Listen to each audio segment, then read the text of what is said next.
This one thing from Warren Buffett's investment process that he actually never talked about before, it's very interesting. So the Warren Buffett era is officially over. He announces retirement. Greg Abel is actually taking over his position as the CEO, and he's going to be kind of probably on the board or just kind of in the background. He's going to invest a big sum of money that he has, over 300 billion, when the time comes. We already know he sold half of his Apple position.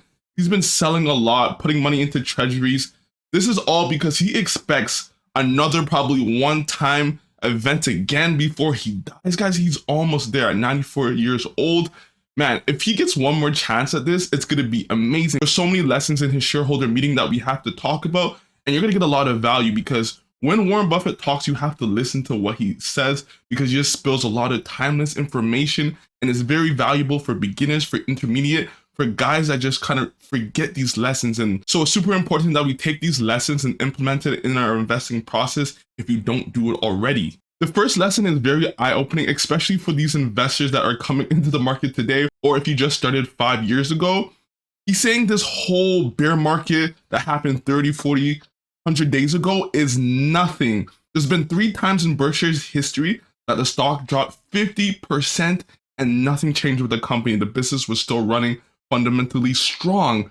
And that's why you have to change your mindset, because if you're seeing Twitter, if you're seeing the news, you're acting like 9-10% is some dramatic bear market, it's a huge sell-off, but Buffett is telling you this is nothing. Warren Buffett continues on and says that if it makes a big difference if the stock is down 15% or not, you're pretty much in the wrong business. It's all about your temperament, how you handle this, because in the next 5 to 10 to 20 years, there's going to be a hair curler, is what he said. So basically the market might drop 40, 20, 50%, whatever it is. If you're getting scared out of the market, you're just in the wrong business. The stock market is just not cut out for you because you're supposed to do the opposite of what everyone else is doing. When the stock drops a lot or everything drops 20, 30%, you're supposed to be happy, celebrating.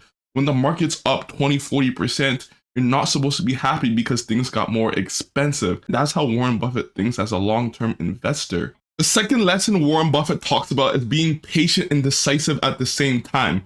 You have to have those two mindsets kind of going at each other, because there's going to be times in the market where you just don't have any opportunities to put your money to use, and you have to kind of just wait on the sideline until an opportunity comes.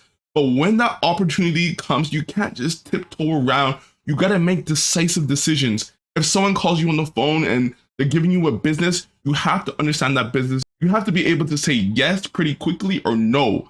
And that's the kind of mindset you need to have as an investor. Warren Buffett says that he's made a lot of money by not being fully invested all the time. That's really why he has $300 billion of cash just sitting on the sideline. He doesn't have a lot of opportunities to put that money to work. Because remember, in order to make a dent, he can't just make a $1 billion investment or $2 billion investment here. He wanted to make a $10 billion investment, but it didn't work out. Maybe someone purchased something for a higher price, but that just goes to show you that he's always looking for investments. That 10 billion investment that he wanted to make, it didn't get made, and he's not willing to sacrifice on the price. He's not going to overpay for something that he sees just because that's what the market is giving him at the time.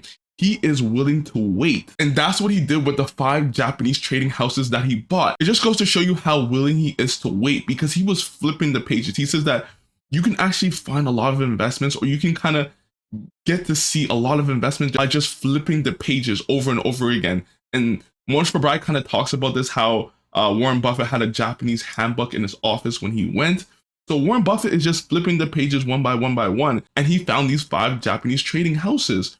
He was patient buying these companies, and he wishes he can put more money into it. And the patience is going to go on to holding these investments for the long term. He wants to hold these investments forever, 50 years plus, because he sees these assets of owning these 5 companies as very valuable for Berkshire.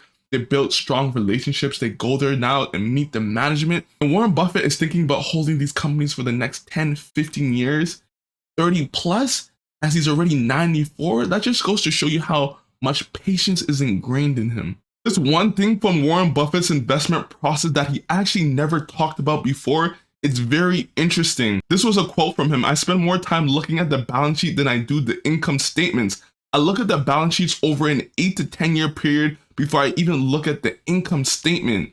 That just goes to show you how much downside protection he wants first, because the balance sheet reveals a realistic picture about the company. How solid is the company? Is it in a lot of debt? Is it gonna go bankrupt?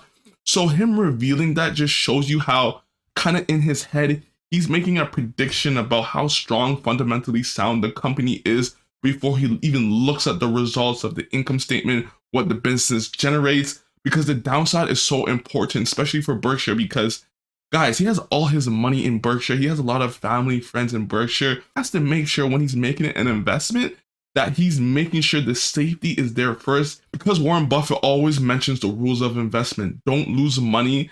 And the second rule is, remember rule number 1. So looking at the downside, this is all about downside protection in my opinion. It talks about so much other things, like having a group of people that give you a good influence that are better than you. So you kind of want to improve like every day pretty much, and having good teachers that influence you and give you a lot of lessons in life. There's so much things that he talked about in this meeting, so go watch it for yourself. It's like 4+ hours, but it's always worth it. Guys, like this video and subscribe to my channel. Peace.